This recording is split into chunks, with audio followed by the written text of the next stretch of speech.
Hello, everyone. Tonight we are walking across a land where the earth is cracked like old pottery and the air tastes like dust and sunburn. There's no breeze, no birdsong, nothing but the sound of your own boots scraping against dry mud that hasn't seen rain in months. The heat presses against your skin like a giant invisible hand. You pause, and they're right there in the dirt. You see them. Footprints. But not just any prints. These are strange, wide at the heel, long, slender toes, and spaced too far apart for anything just ambling along. The tracks twist and skip, as if whatever made them wasn't just walking, it was moving with purpose, maybe even joy. You squint ahead at the shimmer of heat rising off the plain.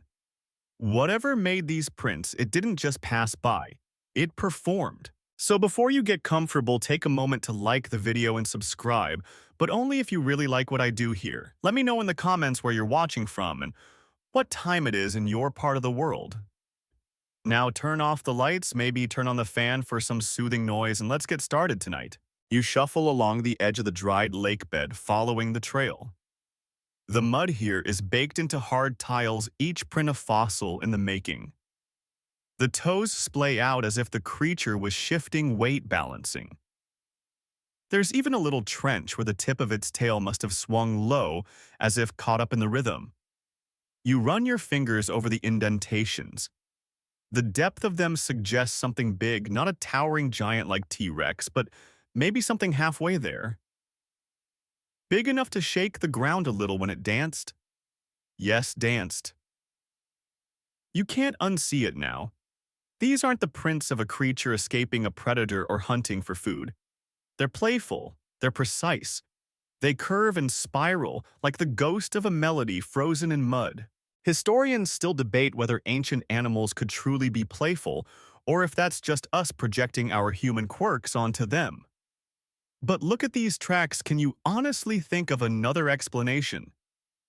Besides, even in the modern animal kingdom, you've got crows that snowboard on rooftops and elephants that paint. Why not a dinosaur with a taste for choreography? The air smells faintly of iron and stone dust. You wipe your brow. The heat's getting to you. It always does when you're out here too long. Fun fact, in conditions like this, even modern lizards will start doing odd movements, lifting one foot at a time, wiggling their bodies not to dance but to avoid burning their feet. Could this ancient dancer have been doing something similar? A prehistoric jig just to keep from cooking on the hot mud. A breeze picks up at last, but it offers no relief. Instead, it carries the scent of old salt from the vanished lake and something else, something faintly sweet like decaying vegetation. You glance at the horizon. The sky looks bruised. A line of clouds is creeping in from the west, their undersides dark and heavy. You can almost hear them groan with the weight of the rain they hold. Your eyes go back on the tracks. They're leading toward a low rise, maybe a place where this creature could see the sky. You imagine it now, stepping onto that high ground, the prehistoric world around it, shimmering in the heat and beginning its dance just as the storm approached. Did it know the rain was coming? Could it feel the change in air pressure, the static charge? Maybe the dance was a signal, a way to greet the storm, or a ritual to coax it into falling. A sudden gust swirls the dust at your feet, and for a heartbeat, it's as if the dancer itself has returned its shape formed from grit and memory. You half expect it to wink at you, maybe give a little bow. Instead, the dust collapses and you're left standing alone with the footprints and your thoughts. There's a theory, admittedly a weird one, that some dinosaurs might have been sensitive to the low-frequency sounds made by approaching storms. That they could feel or even hear the rumble of distant thunder before it reached human ears. Maybe that's what started this dance. Maybe your dancer was swaying to the rhythm of a storm long before the first drop ever fell. You crouch again, tracing the path of the prints as they twist and turn. The pattern makes no sense for migration, no sense for hunting. It's not the frantic scurry of something being chased, it's deliberate. A dance floor drawn in dust. Above you, the clouds inch closer, promising relief, but also reminding you that you're miles from shelter. The storm could break at any moment. The prints lead on, and so do you, compelled by the need to see where this ancient performance ended. Maybe, just maybe, you'll catch a glimpse of the dancer itself. Or maybe you'll just find more mud, more silence, more questions. You stand, dust off your hands, and take another step forward, the dry earth cracking beneath your boots. The footprints lead toward the storm, and now so do you. The air grows heavier as you follow the footprints, each breath a little harder to draw, as if the world itself is exhaling warm smoke into your face. The horizon has changed. Those bruised clouds you spotted earlier, they've thickened, darkened, and now hang low like a ceiling about to collapse. The light's gone strange yellowish the way it gets before a storm, turning every rock and bone fragment on the plain into something out of a dream. You feel it on your skin first, that shimmer of electricity that raises the hairs on your arms. A storm's coming, all right, and you're walking straight into it. The footprints twist onward toward a dip in the land, a dry hollow where ancient water once pooled. As you trudge down the slope, your boots crunch on flakes of mud that lift and crumble like old paint. Each step brings you deeper into the bowl where the air is so still, it feels like a trap. You stop for a moment, listening. Nothing. No chirp, no buzz, no rustle. Just your own heartbeat loud in your ears and the muffled thud of thunder miles away. You tilt your head back, squinting up at the sky. The clouds have arranged themselves into ranks like soldiers marching to war. That yellow light, it's deepened to a sickly green at the edges, the kind that makes your gut clench. And somewhere up there, hidden behind the clouds, you know the sun is watching, smirking at your discomfort. Good luck out here, it seems to say. You probably won't survive this one. Remember when humans evolved the ability to predict the weather? Well, we got pretty good at it eventually. But out here, all you really need is your skin, your nose, and your ears. Even the ancient creatures knew how to read the sky long before weather apps were a thing. Take the desert beetle of Namibia, for instance. It tilts its body to catch fog droplets on its back long before any visible moisture rolls in. Smart little bug. So why not a dinosaur that could read the air and know when the rain was coming? The first drop hits your cheek, cool, sharp, like a reminder that nature doesn't care how long you stare at the sky. Another drop follows, and another. Then a pause, as if the storm is teasing you. That's when you smell it. The rain's promise, a scent like rusted iron mixed with the sweetness of crushed leaves. It's the smell of relief. The land seems to shudder under your feet as if bracing itself. Historians still debate whether the creatures of the ancient world responded to rain in ways we'd recognize. Did they anticipate it, celebrate it, or did they simply endure it? You take another step forward, the mud beneath your boots softening with each falling drop. The footprints ahead of you curve sharply as if the dancer had turned to face the storm, ready to meet it head-on. A random fact to lighten the mood. Here's one: camels, with their reputation for surviving the driest deserts, have been known to dance. Sort of. When they're itchy or excited, they'll swing their heads, prance, and make noises that sound suspiciously like complaints. The ancient dancer you're tracking, maybe it wasn't so different.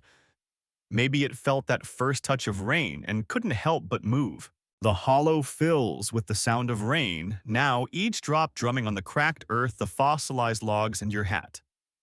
The prints grow harder to follow as the mud blurs their edges.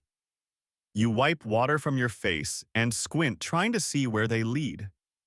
Up ahead, the land rises again, and you swear you see a shape move, something with a long neck and a body made for the heat, stepping lightly despite its size. The dancer, perhaps emerging from the shadows of a dying storm to greet the rain it seemed to summon. The thunder booms closer, no longer a distant threat, but a drumbeat keeping time with your steps. The rain falls harder, plastering your hair to your forehead, soaking through your clothes. Still, you follow the footprints, now little more than shallow pools filled with water. The world smells alive again. Wet stone, fresh mud, the bitter green of drenched plants. You glance up as lightning forks across the sky, illuminating the plain in a flash of silver. For a heartbeat, you think you see it again. The dancer poised on the rise, its body outlined against the storm as if caught between this world and whatever came before it. And then it's gone, swallowed by the rain and the night. You stand there a moment longer, feeling the storm wash over you, and wonder what drove that ancient creature to dance. Was it joy, instinct, a need so old and deep we've forgotten how to name it? You'll never know for sure. But as the storm pours down, turning the plain to a sheet of rippling water, you can't help but smile.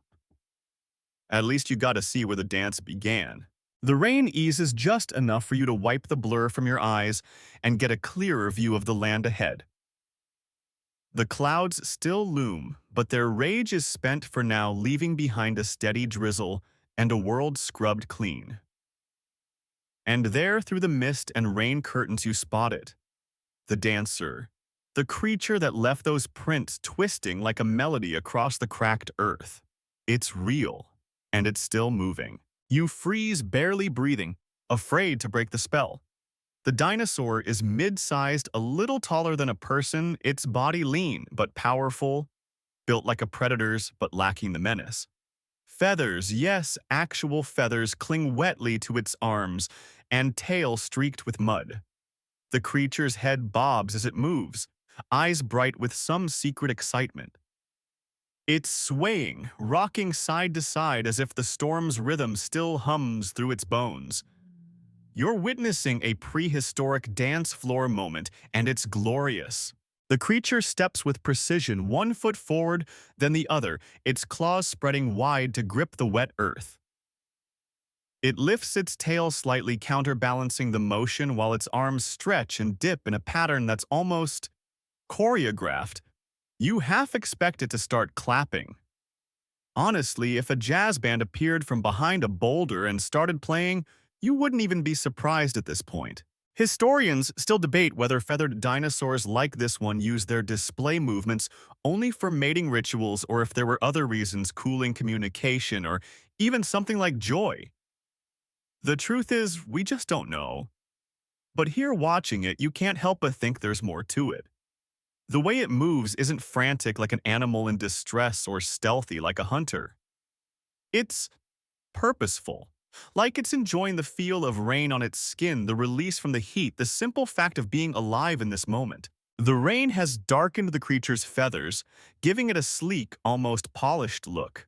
You notice subtle color shifts, bands of coppery brown, dark green, and even a hint of iridescence along the tail plumes. Modern birds do the same. Starlings, for example, appear black from a distance, but up close, their feathers shimmer with hidden rainbows. Your dancer. Same deal, just wetter. You creep forward, heart-thudding boots sinking into the soft mud. The dinosaur doesn't seem to notice you, or maybe it just doesn't care. The storm has transformed the plain into its stage, and it's lost in the music of falling water. It pauses, head tilted back, letting the rain soak its face. The mouth opens slightly, and for a second you think it might be tasting the rain like a kid catching drops on their tongue. The sight tugs at something deep in your chest. Who knew dinosaurs could be so relatable? Random fact to distract you from how soaked you're getting. Did you know some modern birds like ravens will actually slide down snowbanks for fun? Scientists who study them call it play behavior, but let's be honest, it's basically nature's version of sledding. The idea that an ancient dinosaur might have done something similar, that's not so far-fetched. The drizzle thickens again, and a breeze stirs, carrying the sharp, clean smell of wet stone and crushed ferns. The dancer shivers, once shaking off water in a spray that glitters briefly in the gray light. Then it resumes its steps, feet slapping the mud with satisfying splats. Its tail sweeps low now, tracing a curve in the wet earth. You realize it's creating a pattern, not just random stomps, but arcs and loops. A prehistoric spiral drawn with muddy claws. You can't help but grin. The world's oldest dance floor, and you have front row seats.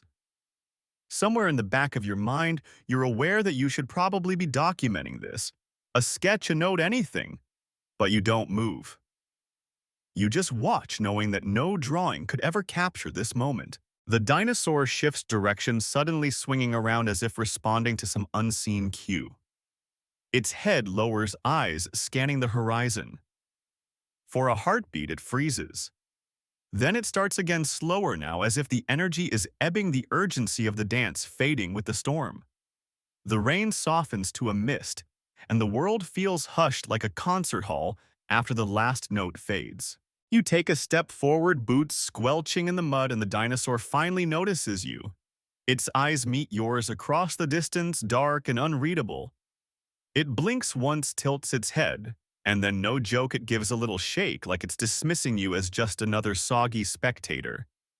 Then it turns, striding toward a grove of soaked cycads at the edge of the plain, its dance finished for now. You let out a breath you didn't know you were holding, the tension unspooling from your shoulders. The dancer is gone, but its footprints remain, curved lines and splashes, spirals and slashes, etched into the mud like music you can read if you know the steps. You stand there, the storm's mist clinging to your skin, and promise yourself you'll follow those tracks as long as they last. You slosh forward, boots now heavy with mud, as you follow the path where the dancer stepped off the plain. The land ahead opens wide, a natural amphitheater of cracked earth and scattered fossilized logs, their bark long since turned to stone. This is no stage built by hands. It's one carved by time itself. The plain stretches out under the bruised sky, empty except for the memory of the dancers' movements and the silent witnesses hidden among the ferns. It feels like you've stumbled into some ancient performance space abandoned by the audience, but still echoing with the rhythm of clawed feet on hard-packed earth. The rain has softened the ground, blurring the sharp edges of the footprints but not erasing them. You can still see the pattern arcs and loops, the marks of quick turns and wide sweeps where the dinosaur's tail dragged or its claws dug in to pivot. It wasn't just moving, it was using the land itself like a canvas. The fossil logs lie like forgotten props, scattered where some ancient flood once dropped them.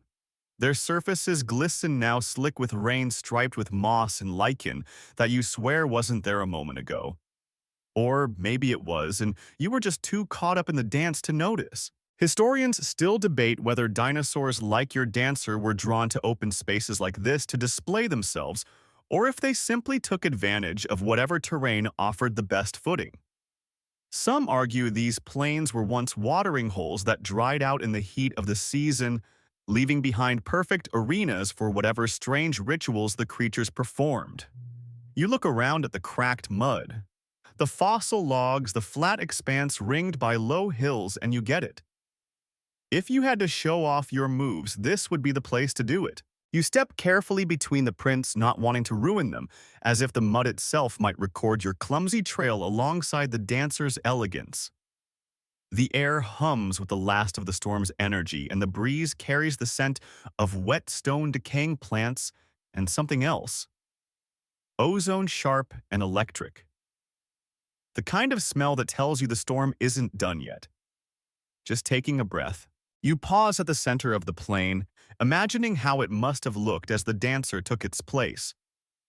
The creature would have stepped out from the trees or the ferns at the edge, tail raised, feathers slicked down by the first drops of rain, and claimed this space as its own. Maybe it called out a low sound, almost a purr lost now to time.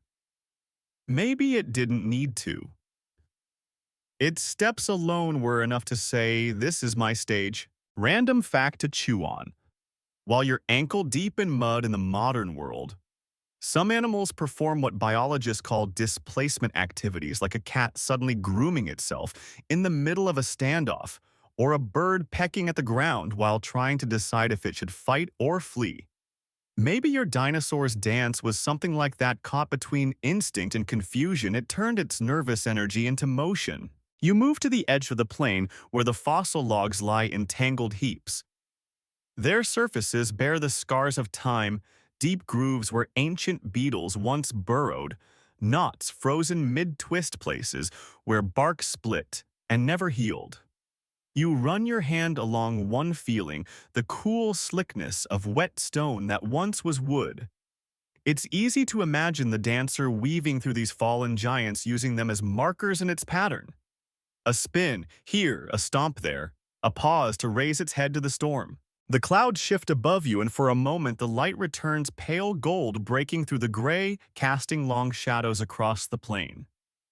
You see the dance floor more clearly now, the footprints forming a spiral that widens with each turn, as if the dancer's energy grew with the storm. The fossil logs lie at the edges like guardians silent and ancient bearing witness to this fleeting performance. You wonder what it must have felt like to stand here back then as the rain began to fall in earnest, and the dancer gave itself over to the rhythm of the storm. Was it driven by instinct? A need to cool its body against the heat of the day? Or was it something deeper, a connection to the land, the sky, the rain itself? Maybe like the modern peacock or lyrebird. It moved not just for function but for beauty, a living thread woven into the fabric of its world. Your boot slips slightly in the mud, snapping you out of your reverie. The storm grumbles again on the horizon, a reminder that your time here is limited. But you can't leave just yet. The plane, the logs, the tracks, they've become part of the story you came to find.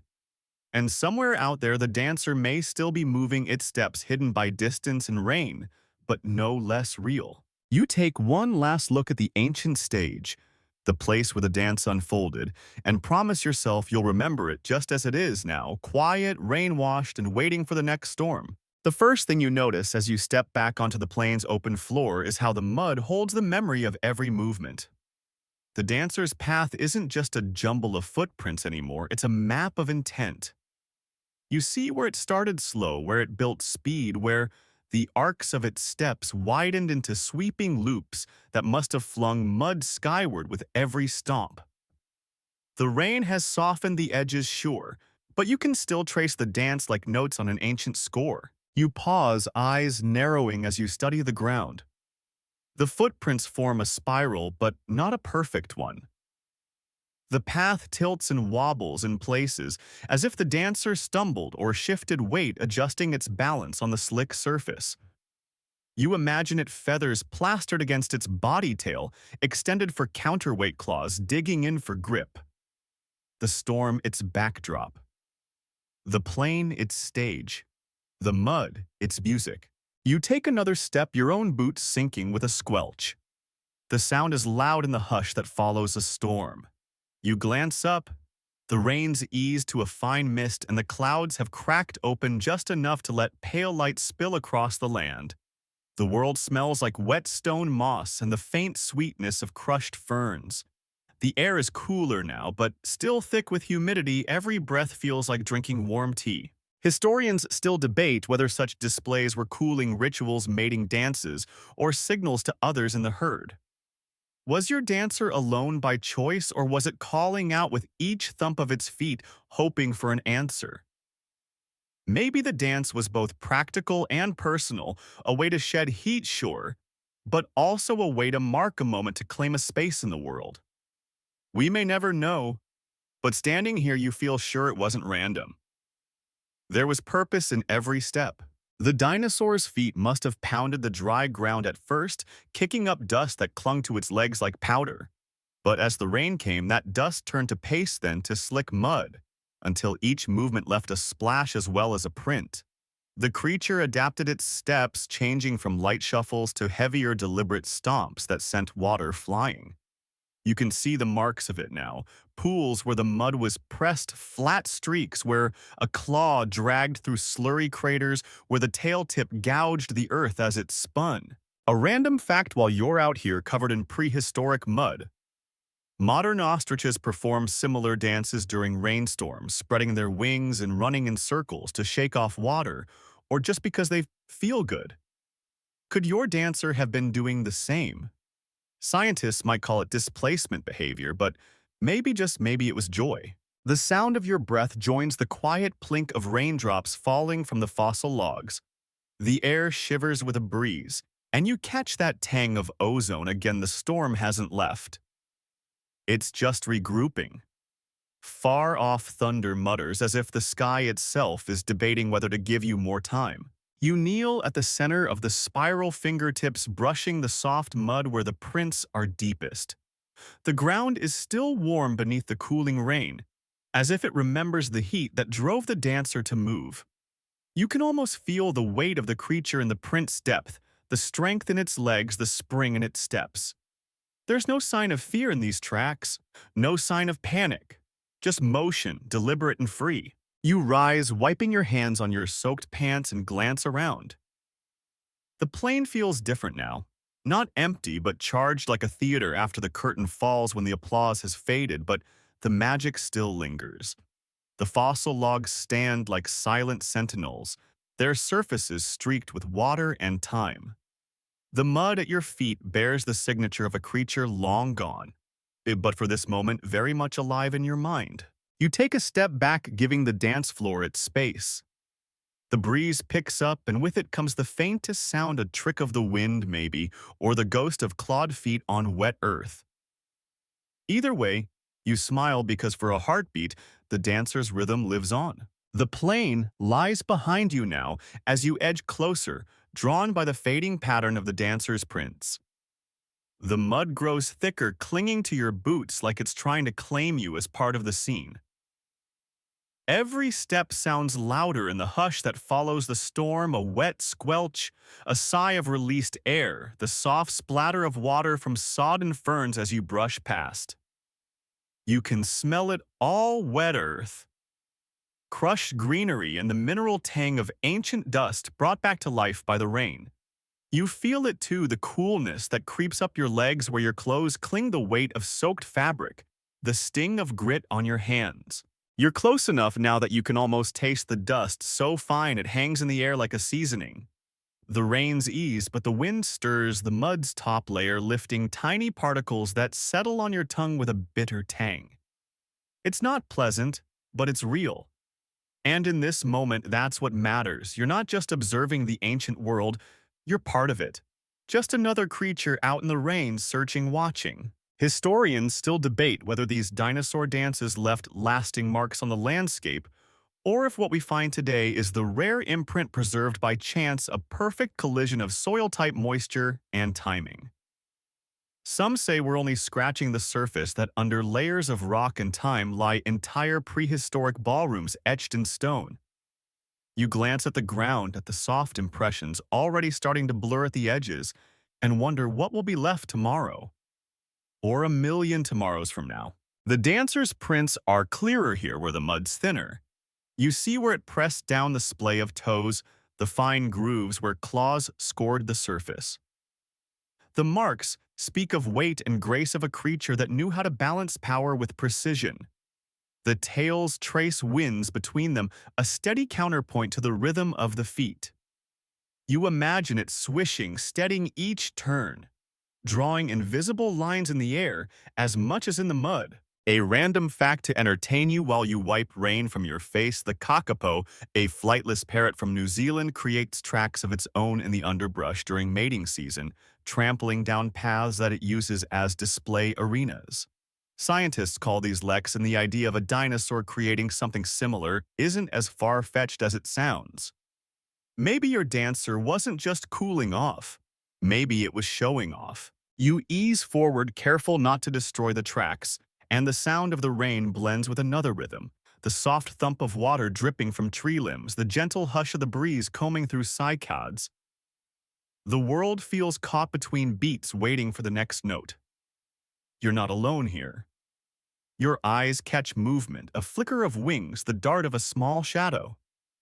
A pterosaur no bigger than a modern gull perches on a fallen log, watching you with bright, curious eyes. It tilts its head as if to say, "You're not part of the act, but I'll allow it." Then you see more, a flash of gray fur low to the ground, some ancient mammal relative nosing at the mud, drawn by the scent of the rain, or maybe by the possibility of a drowned insect. You realize you're not the only one captivated by this dance. The plains become an audience chamber. The storm, its overture. the dancer, its star. And all of you pterosaur mammal human just silent witnesses to a ritual older than language. You shift your weight, and the mud tries to suck your boot down, reminding you that this place, this moment, doesn't belong to you. The rain has made everything slick and treacherous, but you can't bring yourself to retreat. Not yet. The dancer may be gone from sight, but its presence lingers written in the mud and in the hush of creatures who watched and waited. You take another breath, tasting the storm on the air, and step closer still. The silence that follows the storm is deceptive. It hums with life if you know how to listen. You stand still, boots heavy with mud, breath slowing as the tension of the chase fades. The plain is no longer just a stage, it's a gathering place. And now that your focus isn't fixed solely on the dancer's vanished form, you notice them. Other watchers. Spectators who witnessed the same ancient ritual drawn out of hiding by the rain or the pull of curiosity. You spot the pterosaur first. Perched on the angled trunk of a fossil log, it looks absurdly delicate for something that once shared the sky with giants. Its crest is streaked with mud. Its wings half-folded feathers, or membrane hard to tell at this distance, quivering slightly in the damp breeze. It tilts its head to peer at you unblinking, as if weighing your worth. You give a small nod and unspoken agreement between survivors. Then it shrugs, or does what passes for a shrug in pterosaur terms, and turns its attention back to the plain. Below it, the mammal-like creature you glimpsed earlier scurries along the edge of the dance floor, sniffing at the footprints. It's no bigger than a modern possum with a coat that's more fuzz than fur. You imagine it muttering to itself something like another weirdo making a mess of my hunting grounds. A light joke drifts through your mind: if this place had a ticket booth, you'd all be lining up for refunds because the main act just left the stage. Historians still debate whether small creatures like these followed larger ones out of genuine curiosity or just took advantage of the chaos. Maybe the dancers stomping disturbed insects, exposed roots, loosened tasty grubs. Maybe the smaller animals came for practical reasons, not to admire the spectacle. But watching them now, the way they pause attentive, you can't help but think they're caught in the same wonder as you. A random fact while you're sharing the moment with prehistoric wildlife. Did you know modern crows sometimes gather to watch traffic lights change? They drop nuts on the road, wait for cars to crack them, then swoop in to feast. It's not just tool use, it's teamwork, timing, and maybe a little showmanship. Your ancient audience, perhaps they too understood the value of watching and learning. The plain feels different with these creatures around. Less like a forgotten battlefield, more like a shared space where survival and spectacle mix. You see the pterosaur hop down from its perch wings, outstretched for balance, and take a few tentative steps toward the spiral of footprints. The mammal-like creature stops, sniffs the air, and edges closer too. Neither seems afraid, not of you, not of each other. The storm's washed away the usual rules. For now, this is neutral ground. You crouch low, trying to see what they see. The prints are clearer here, filled with rainwater that reflects the bruised sky. The arcs of the dancer's steps, the deeper marks where it leapt or turned sharply, the drag lines of its tail, all of it forms a pattern as ancient as the land itself. The pterosaur dips its beak, sips from a puddle, and shivers, scattering droplets like tiny jewels. The mammal scratches at the mud, unearthing something, a seed, a beetle, hard to tell, and munches it down with visible satisfaction. A gust of wind rattles the cycads, sending a hiss through the leaves that sounds almost like applause. The pterosaur startles, flaps upward with an awkward grace, then settles on a higher perch. The mammal vanishes into the undergrowth with a flick of its tail. And just like that, you're alone again. But the moment lingers, imprinted on your mind as surely as the footprints in the mud. You rise, knees creaking, and look out over the plain. The dancer's path is quieter now, the mud drying at the edges, the water sinking into thirsty ground. But the memory of its audience, the pterosaur's watchful eyes, The mammal's cautious steps remains. You realize with a small smile that the storm wasn't the only thing that gathered the creatures here today. It was the dance. The wind shifts again, and with it comes a scent that makes you pause. It's sharp, clean, almost metallic, the unmistakable promise of rain about to break loose once more. You draw in a deep breath, feeling that tingle in your nose that always comes before a downpour. The air seems charged, every leaf, every blade of ancient grass standing at attention. Even the mud at your feet feels like it's holding its breath, waiting for the sky to open. The dancers' prints lead ahead. Their edges soften now by the earlier rain, but still visible in the patches where the mud dried just enough to hold their shape. You imagine the creature out there still moving somewhere beyond your sight. Maybe it hasn't stopped at all.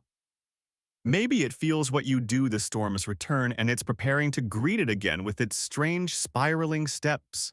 The idea makes you grin despite the damp chill that's begun to seep into your bones. Historians still debate whether dinosaurs could sense storms the way some modern animals can. There are birds today that flee inland hours before a hurricane, long before human instruments sound the alarm. Sharks, too, dive deep when the pressure drops. Could your dancer have felt the storm's approach in its bones, in the quiver of the ground, in the taste of the air? Maybe that's what started its dance, not just the heat, not just the thirst for rain, but an ancient awareness that something big was coming. A random fact to lighten the mood. While you stand there waiting for the sky's next move, did you know that raindrops on Venus are made of sulfuric acid? No dinosaur would have danced for that rain. They had it good here by comparison. Water falling from the sky, a gift, not a curse. And here you are sharing the same basic awe they must have felt. The first fat drops splatter against your hat, your shoulders, your muddy boots. The sound is louder than it should be, each drop a drumbeat against the hush. You look up and the clouds are darker now, roiling like something alive. A sheet of rain sweeps across the far end of the plain, a gray wall marching toward you. And with it comes the rhythm, the pounding, the hiss, the shudder of wind through ancient plants. It's as if the storm itself is picking up where the dancer left off. You spot movement at the edge of the plain. The dancer. It's there silhouetted against the advancing rain. Its head lifts as if tasting the air, and then it begins again, those steps wide and sure, despite the slick ground. The tail sweeps behind like a banner, the feet slapping the mud, sending arcs of water flying.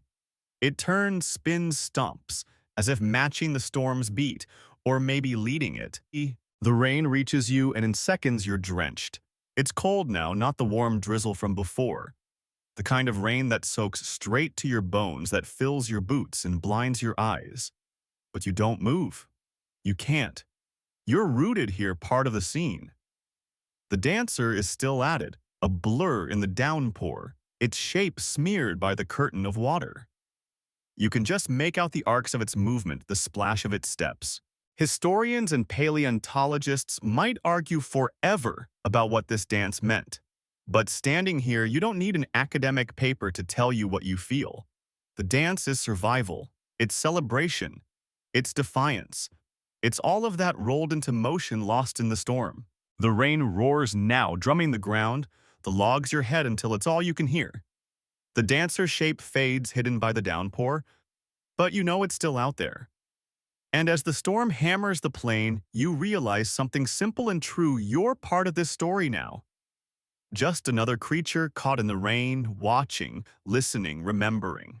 The storm doesn't just arrive, it explodes. One moment you're standing in a curtain of rain, and the next, it's as if the sky has shattered. Water pours in sheets so thick you can barely see your own hands, let alone the dancer's form out on the plain. The air vibrates with the crash of thunder, so close it rattles your teeth. You flinch instinctively, heart pounding, but your boots stay planted. Somehow you can't bring yourself to retreat. The world turns silver and gray, all sharp angles and blurred edges. The rain slams the ground with such force that little geysers of mud erupt with each impact. The dancer, if it's still out there, is hidden now, a shadow among shadows. But you swear you can still hear it, the splash of feet, the slap of tail against sodden earth, the rhythm of movement that refuses to stop. The storm may have claimed the stage, but the dancer is still performing. Historians still debate whether dinosaurs adapted their movements during storms to avoid injury, or if they simply embraced the chaos, letting instinct take over. Some argue that sudden rain made predators clumsy and prey harder to catch, turning the usual rules upside down. Standing here soaked to the bone, you wonder if your dancer knew this storm was a chance, a time to move freely, without fear of what might be lurking. The ground at your feet has turned to soup. Your boots slide with each step as you try to shift position, the mud trying its best to claim you as part of the scenery. A gust of wind nearly knocks you sideways and the rain stings where it slaps exposed skin. You're drenched, freezing, and laughing under your breath because honestly, this isn't how you pictured today going. A random fact to warm your mind if not your body. Modern elephants have been known to dance in the rain, swaying, stamping, splashing in puddles like overgrown children. Maybe they're cooling down, maybe they're scratching itches, or maybe they're feeling the same wild joy you imagine your dancer felt out here. You squint through the storm trying to spot it again. A flash of lightning sears the sky, and for a heartbeat you see it mid-spin tail, cutting an arc through the rainwater, flying from its feathers in a spray of silver droplets. It's beautiful, ridiculous, and utterly alive. The dinosaur isn't just surviving the storm, it's owning it. Every stomp is a challenge to the thunder, every turn a taunt to the wind. The rainwater pools across the plain, turning low spots into shallow lakes. The dancer's steps send ripples across these mirrors, distorting the reflection of the broken sky above.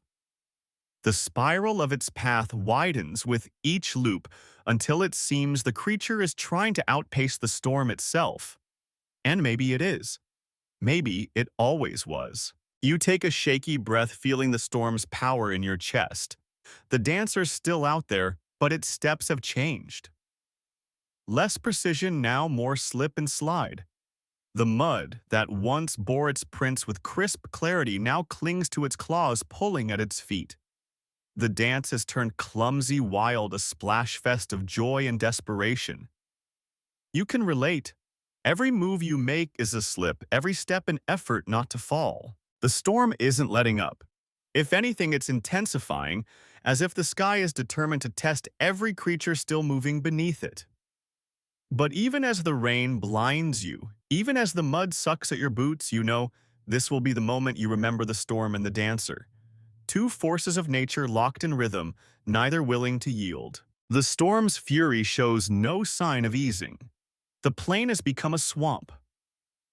The cracked mud of hours ago, now a vast slick of brown water, rippling with every raindrop.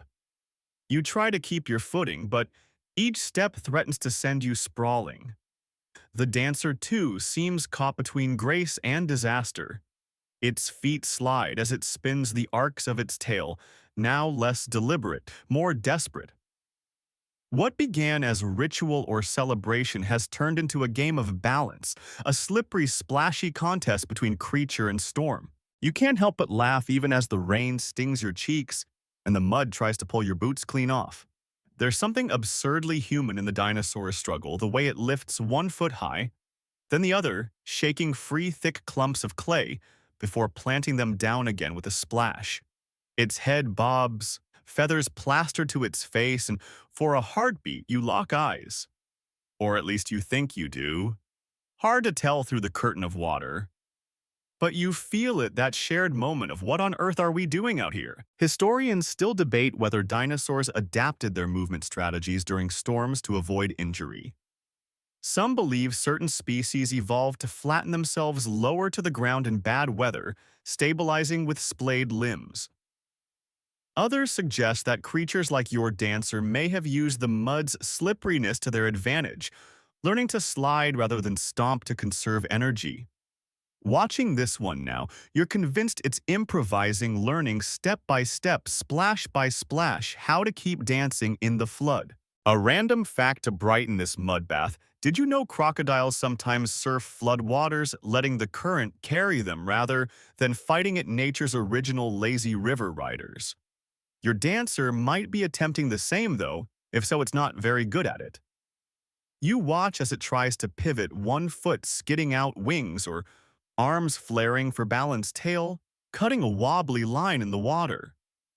It rights itself, shakes like an oversized chicken, and resumes its steps with a kind of stubborn pride. You can't help but admire the determination. The plain is awash now. Puddles have merged into streams, streams into ponds. The spiral of prints is almost gone erased by the storm's heavy hand. But the dancer keeps moving, carving fresh tracks that last only moments before the rain claims them. The storm has turned the stage into a slip and slide, but the show goes on. You shift your stance, trying to find solid ground, but the mud gives no quarter. Your boots sink deeper and you feel the cold ooze seep in around your ankles. The wind lashes at you, rain flying sideways now, sharp as needles. You should seek shelter. Any sensible creature would. But here you are watching a dinosaur dance in the middle of a flood, grinning like you've discovered the meaning of life. The dancer stumbles again, splashes down onto its haunches, and for a terrifying second you think it might not get up. But then it heaves itself upright, shakes like a dog after a swim, and lets out a sound half growl, half bark that echoes across the plain. The storm seems to pause as if startled by the noise. And in that instant, you swear the dancer looks pleased with itself, like it won the round. The rain pours on, but you feel lighter somehow. The mud may take your boots, the storm may soak you through, but for this moment you're part of the dance, just another creature trying not to fall. You wipe rain from your eyes, though it's a losing battle. The world is water, now falling, pooling, running in rivulets down your face, your arms, your back. But you keep watching. The dancer hasn't stopped. It slides, stumbles, and rights itself with a stubbornness that borders on heroic. Every movement leaves behind a splash, a ripple, a fleeting print that the rain erases almost as fast as it's made. It's a battle between expression and oblivion, and the dancer refuses to yield. You crouch low, hoping the angle will help you see better through the storm's curtain. The mud squelches beneath you, cold and sticky, but you barely notice. Your focus is on the dinosaur's steps, how they've changed. No longer crisp arcs and spirals, no more neat loops. Now, it's chaos wide, sloshing strides, a half-slide's tail dragging in broad strokes that smear the mud like a painter gone wild. And yet, there's still a rhythm. A beat that matches the storm's drum, a pattern in the disorder. Historians still debate whether this kind of movement had a deeper purpose. Was it cooling communication or some instinctual celebration of rain's arrival? Some paleontologists argue the splashing and stomping might have signaled to others, here's water, here's relief. While others think it was just a way to shed body heat after long hours under the sun. You watch the dancer flick water from its face, its feathers plastered flat, and wonder. Maybe it didn't need a reason beyond this, it felt good. It felt right. And in a world where survival was everything, maybe that was reason enough. A random fact to entertain you while the storm hammers your head. The African shoebill stork, that grumpy-looking bird with the giant beak, does something similar. It'll stamp and splash through swampy water to stir up fish, feeding into what looks suspiciously like a dance. Maybe your dancer's moves served a double purpose, too, cooling offshore, but also stirring up hidden snacks or signaling that this bit of the plain was claimed. The storm's intensity begins to shift. The downpour lessens the sheets of water, thinning to heavy drops, then lighter ones. The wind softens, no longer a gale, but a steady breath. The world slowly comes back into focus, the flooded plain, the fallen logs, the spiral of prints now all but washed away. And at the center of it all, the dancer standing still for the first time in what feels like forever. Its sides heave with effort, chest rising and falling as it catches its breath. It turns its head slowly scanning the land as if taking stock of what remains. The rain beads on its feathers drips from the tip of its tail. It looks satisfied. Or maybe that's just your own exhaustion mirrored in its stance. Either way, you feel a kinship in that moment. Two creatures drenched and mud-caked, having weathered the storm's fury and come out the other side. You rise, legs stiff from crouching, and wipe more water from your face. The plain is quiet now. The storm's roar replaced by the soft patter of the last drops. The dancer lifts its head to the sky as if thanking the rain or daring it to return, and then begins to move again slower. This time steps wide and sure, splashing through the shallow pools as it makes its way toward the trees. You stand alone at the edge of its dance floor watching as it disappears into the dripping undergrowth. The storm is done. The dance is done. But their memory clings to the plain, to the mud, to you. Whoa. The storm's retreat leaves behind a world transformed. The plain you stepped onto hours ago, a cracked and dusty stage for the dancer's ritual, is now a vast mirror shallow water, stretching in every direction, reflecting the ragged sky. The air smells of wet clay and crushed ferns with a faint undertone of ozone that reminds you the storm isn't far off, just resting watching. You take a slow breath, savoring the coolness after the suffocating heat, though every part of you is soaked and heavy. And then, from the edge of the plain movement, a shape larger than the dancer, darker, more deliberate. You freeze, heart kicking up its pace. The creature steps from the shadow of the cycades and into the open water, splashing around its massive feet. A predator. You know it instantly by the way it moves, no rhythm, no play, no joy. Just purpose. It's drawn by the smell of wet earth, by the commotion of the storm, maybe even by the sound of the dancer's steps echoing in the rain. The predator pauses head low, nostrils wide as it tests the air. You can see the faint tremor of muscles under skin, the way it leans forward just slightly as if calculating distance. It's big, bigger than your dancer, with a barrel chest and long, heavy legs built for short, brutal bursts of speed. Its claws flex in the mud, leaving gouges that fill instantly with water. Historians still debate whether storms made predators bolder or more cautious. Did the rain mask the scent of prey? Did the mud slow the chase? Some argue that hunters avoided open ground in weather like this, afraid of losing their footing. But as you watch this one, you know the storm's chaos is its opportunity. It didn't come to watch the dance. It came for the dancer. A random fact for your trouble. Modern Komodo dragons, those scaly nightmares, use the rain to cover their approach, stalking prey that's too distracted or too exhausted to notice. This predator might be thinking the same. The storm was the opening act. Now comes the kill. You inch backward, careful not to make a sound. The mud sucks at your boots loud in the hush. The predator's head jerks up, and for a heartbeat its gaze sweeps the plain. You feel its attention brush over you like a physical thing, and you hold your breath, hoping the wind's in your favor, hoping the mud will mask your tracks. And then, there, the dancers form at the far side of the plain, just at the tree line. It moves slower now, tired from the storm, from the endless slipping and splashing.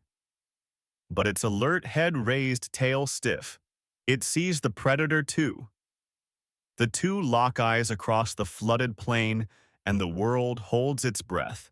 You're caught in the middle of this ancient standoff, a spectator with no part to play. The predator shifts its weight, testing the ground. The dancer steps back into the shelter of the trees. And the rain begins again, light but steady, blurring the shapes, softening the edges. The moment stretches, fragile as a raindrop clinging to a leaf. Then the predator turns slowly, deliberately, and melts into the mist, its chance lost or abandoned. You let out a shaky breath, your heart finally slowing. The dance may be done, but the story isn't. Not yet. The rain returns as a soft mist, wrapping the plain in a pale veil that muffles every sound. Even your own footsteps seem quieter now, absorbed by the soggy ground. You stand frozen watching as the last ripples from the predator's passage fade into the flooded mud. The dancer is gone from sight, swallowed by the dripping undergrowth. But you can still feel it, the tension, the heartbeat, rhythm of predator and prey, the weight of what almost was. You shift your boots, feeling the suction of the mud as it tries to keep you in place, as if the plane itself doesn't want to let go of its witness. A light joke crosses your mind. Maybe the mud collects visitors the way the sea collects shipwrecks. A foot here, a lost boot there. But you don't laugh aloud. The air's too heavy with what just happened, too charged with the storm's fading energy. You begin to move slowly, each step measured so you don't fall. The water's risen higher than you realized. What was a dance floor is now ankle-deep, rippling, with the memory of rain and movement. You follow the dancer's path as best you can, the prints all but gone now, erased by the predator's passage, by the storm's steady hand.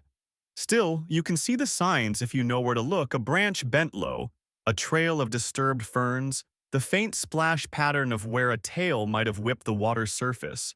Historians still debate whether dinosaurs could freeze like this, hearts hammering, waiting for danger to pass, or if their instincts always urged them to flee. Some argue that creatures like your dancer had more complex reactions than we give them credit for, a choice between fight, flight, or hide. You like to think your dancer made the right call: slip away quietly, let the storm and the mist do the hiding. A random fact to lighten the mood. Did you know that during heavy storms, modern deer have been seen standing utterly still, eyes wide, ears twitching, relying on rain and wind to confuse predators' senses? Maybe your dancer knew the same trick. Maybe survival isn't always about running. Sometimes it's about knowing when to vanish. You reach the edge of the plain at last, sheltering beneath a tangle of ferns and stone. The overhanging rock offers a break from the drizzle, and for the first time in what feels like hours, you're out of the rain. You sink down onto a slab, boots squelching, and let the weight of the storm slide from your shoulders. The world is a study in gray, now gray water, gray sky, gray stones. But there's beauty in it too: the quiet, the stillness, the way the land seems to breathe again after the storm's fury. The plain stretches out before you, empty of dancers, empty of predators. Just water and mud logs and mist. But in your mind's eye, you still see them: the dancers' spirals, the predator's heavy tread, the storm's wild choreography. You sit there, breathing in the scent of wet stone and ancient plants, listening to the rain's soft patter, and know you'll remember this. Not just the dance, but the pause, the retreat, the moment when the storm's story became your own. The shelter beneath the rock is a welcome relief, even if it's cold and damp. You lean your back against the stone, feeling the chill seep through your soaked clothes. The storm's voice has softened to a murmur now, the rain falling steady but gentle. The wind sighing through the cycads like a tired storyteller at the end of a long tale. You close your eyes for a moment, letting your breathing slow, feeling the rhythm of the world settle around you. You listen.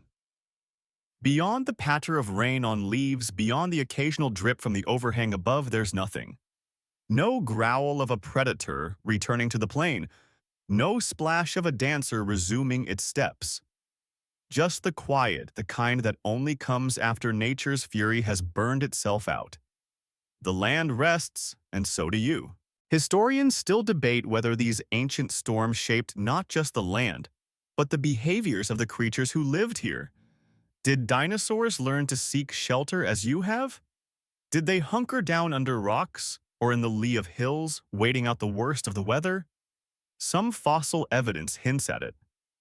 Nest sites tucked into sheltered spots, trackways that stop abruptly, as if their makers paused until the storm passed.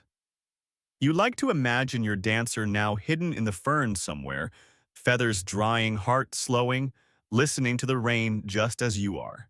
A random fact for the quiet, modern hippos, despite their bulk, will seek out the cover of trees or cliffs when storms rage, standing motionless for hours until the weather clears. Even giants know the value of stillness. You shift your position, careful not to send a cascade of pebbles down into the mud. From here, the plain looks like a vast pool, its surface dimpled by raindrops. The tracks are mostly gone now, smoothed over by water and time. But you can still see faint traces if you look closely, the curve of a tail's dragline, the deeper dents, where the dancer's feet landed hardest. The spiral pattern is a ghost now, but it lingers in your mind clear as the moment you first saw it. The breeze carries the scent of wet earth and moss, and you let it fill your lungs. You're tired, mud-caked, drenched, and sore, but there's a strange peace in it too. The storm has passed, the dance is done, and you were here to see it.